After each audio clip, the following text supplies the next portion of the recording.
Traffic rules అతిక్రమిస్తే కఠిన చర్యలు తప్పవని వార్నింగ్ ఇచ్చారు పోలీస్ అధికారులు. గోషమహల్ ట్రాఫిక్ ఇన్స్టిట్యూట్ లో రోడ్డు భద్రతా వారోత్సవాలు నిర్వహించారు.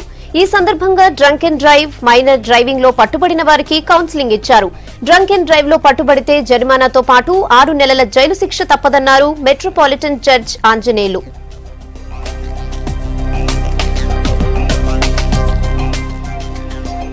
యాక్సిడెంట్ల కారణాలు రెండే రెండు. ఇక్కడ ఒకటి డ్రంక్ అండ్ డ్రైవింగ్, రెండోది ఓవర్ స్పీడింగ్. ఈ రెండింటిని కనుక మనం చెక్ చేస్తే కనుక యాక్సిడెంట్ల సంఖ్య మనం గణనీయంగా తగ్గించవచ్చు అన్నమాట. పోయిన సంవత్సరం భారతదేశంలో అంతా చూస్తే 1,50,000 మంది చనిపోవడం జరిగిందన్నమాట. ఒక క్యాన్సర్ కన్నా, ఒక టీబీ కన్నా, లేకపోతే ఇంకా ఇతర ఏ వ్యాధి కన్నా కూడా ఎక్కువ మంది దేంట్లో చనిపోతున్నారంటే రోడ్ యాక్సిడెంట్స్ లో చనిపోతున్నారు. చనిపోయే వాళ్ళలో ప్రధానంగా చనిపోయేది పాదాచారులు, అంటే పెడస్ట్రియన్స్. ఎవరైతే గనక రోడ్ల మీద నడుస్తున్నారో, రోడ్డు దాటుతున్నారో వాళ్ళు పెడస్ట్రియన్స్ ఎక్కువ చనిపోతున్నారు. 2 వీలర్ డ్రైవర్స్ అంటే ద్విచక్ర వాహనాలు, మోటార్ సైకిల్స్ వీళ్ళు నడిపే వాళ్ళు ఎక్కువ చనిపోతున్నారు.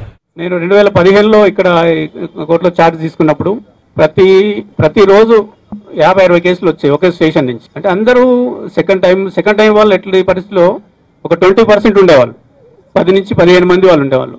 ఇప్పుడు ఆ పరిస్థితి ఒకరు 50-60 కేసుల్లో ఒకరికి దాటట్లేదు, ఇద్దరికి దాటట్లేదు. అంటే దానివల్ల ఏంటంటే అవేర్నెస్ పెరిగింది. ఈ చట్టంలో ఉన్నది 2000 ఫైన్తో పాటు, ఫస్ట్ టైం వచ్చినప్పుడు 2000 ఫైన్తో పాటు 6 నెలల జైలు శిక్ష కూడా ఉంది. అదేంటంటే ఫస్ట్ నుంచి ఏదో ఫైన్ వేశారు, జైలు శిక్ష వేయర్లే అనే ఉద్దేశం మీద చాలా మంది వస్తుంటారు. కోర్టుకు వచ్చిన తర్వాత వాళ్ళకు అసలు స్టోరీ స్టార్ట్ అవుతుంది.